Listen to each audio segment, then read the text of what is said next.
The modulation వేరే level అనమాట ఇది. సో ఆలస్యం చేయకుండా మంచి మనోజ్ గారికి నేను మైక్ ఇచ్చేస్తున్నాను.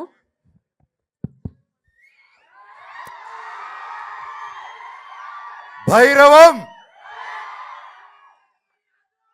అందరికి నమస్కారం.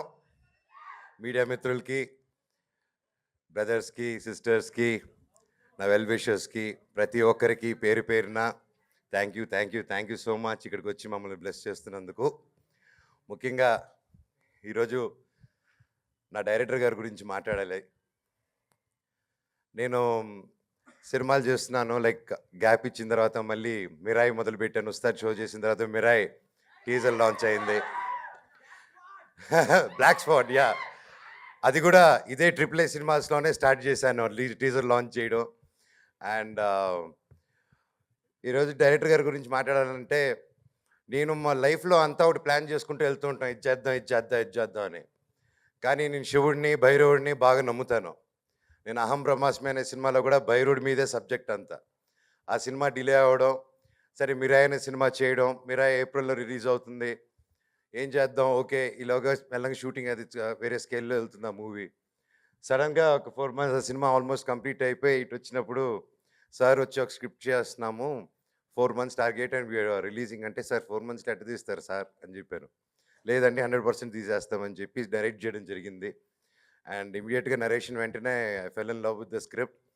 అండ్ డెఫినెట్లీ ఇంకా నా బ్రదర్ రోహిత్ అండ్ సాయి ఉన్నారంటే ఇంకా ఎక్సైట్ అయ్యాను. అండ్ వెంటనే ఒప్పుకోవడం జరిగింది. అలాగే డైరెక్టర్ గారు, నేను ఎన్నో సినిమాలు చేశాను, టెక్నీషియన్గా కూడా వర్క్ చేశాను సార్.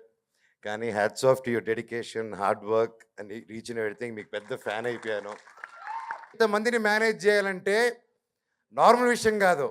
మాలో ఒక్కరిని హ్యాండిల్ చేయాలన్నా పెద్ద విషయమే. అలాంటిది ముగ్గురిని హ్యాండిల్ చేసుకుంటూ షెడ్యూల్, ఒక రెయిన్ పడినా, ఒక వర్షం పడినా, ఒక ఏదైనా డిలే వచ్చినా మళ్ళీ షూటింగ్ పెట్టాలంటే ఇంతమంది ఆర్టిస్ట్ డేట్స్ని కోఆర్డినేట్ చేయడం. సార్ శిరస్సు వంచి మీ పాదాలకి దండం పెడుతున్నాను. మీరు మీ కష్టాన్ని చూసి పొద్దున సెట్కి వస్తే సాయంత్రం సెట్ ప్యాకప్ అయిన వరకు కూర్చోండి. ఆ మనిషి తిరుగుతూనే ఉంటాడు. మనం ఏదైనా పని మీద మర్యాద నేర్చుకోవాలంటే ఇలాంటి గొప్ప వాళ్ళ దగ్గర నుంచి నేర్చుకుంటే చాలు. జీవితంగా సార్ చాలా ఇన్స్పైర్ అయ్యాను. ఎందుకంటే ఇంత మంచి వాళ్ళు, ఇంతమంది టీం ఉన్నారంటే the credit goes to the captain. ఇంత మంచివారు కాబట్టి, ఇంత గట్టిగా కష్టపడుతున్నారు కాబట్టి ఇంతమంది ఉన్నారు. ఇది ఒకటే కాదండి, మా డైరెక్టర్ గారు, చౌదరి గారు, ప్రతి ఒక్కరు వాళ్ళ టీం అంతా కలిసి ఒక గ్రూప్ ఉంది. వీళ్ళు సినిమాలు రాకముందు నుంచే, వాళ్ళ కష్టాలు పడే టైం నుంచే, వాళ్ళు 10 రూపాయలు వాళ్ళ దగ్గర ఉంటే 8 రూపాయలు సమాజానికి పెడతారండి ఆయన వాళ్ళ టీము. ఇంత గొప్ప మనుషుల్లో నేను పనిచేయడం నా అదృష్టం అది. అండ్ అలాగే రాధామోహన్ గారు, సతముడిలాగా సెట్లో ఎంత ఆనందంగా ఉన్నిందంటే, నా ఫేవరెట్ ఏంటంటే అమ్మగారు, అంటే ఆంటీ.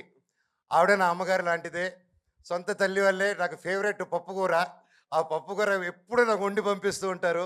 అండ్ అది వస్తే ఒక బకెట్ తినేస్తాను అది వచ్చినప్పుడు మాత్రం, ఏం మొహమాటం లేకుండా. సో ఎంతో ప్రేమగా ప్రతి ఒక్కరు పేరు పేరున సెట్లో బాగా చూసుకున్నారు. అండ్ కలిసిమెలిసి సినిమా ఈ 4 months ఎలాగ అయిపోయిందో కూడా తెలియదు మాకు. అండ్ తమ్ముడు, ఈ movie what I can tell, చూశాను, పర్ఫార్మెన్స్ చింపే అవతల పడేసావు. అండ్ గాడ్ బ్లెస్, ఈ సినిమా గొప్ప విజయం అవ్వాలని, మనందరికి మంచి పేరు రావాలని, బ్లెస్సింగ్స్ ఉండాలని. బాబాయ్ నాకు ఎప్పుడు చిన్నప్పటి నుంచి బాగా క్లోజు. అండ్ ఎస్పెషలీ ఈ మూవీ స్టార్ట్ అయిన తర్వాత ఇంకా ఎక్కువ టైం స్పెండ్ చేయాల్సి వచ్చింది మాకు. సో ఇంక తప్పక ఇంకా బాగా క్లోజ్ అయిపోయాం ఇంకా. అండ్ బాగా ఆయనతో ఇన్ని సంవత్సరాలు ఫ్రెండ్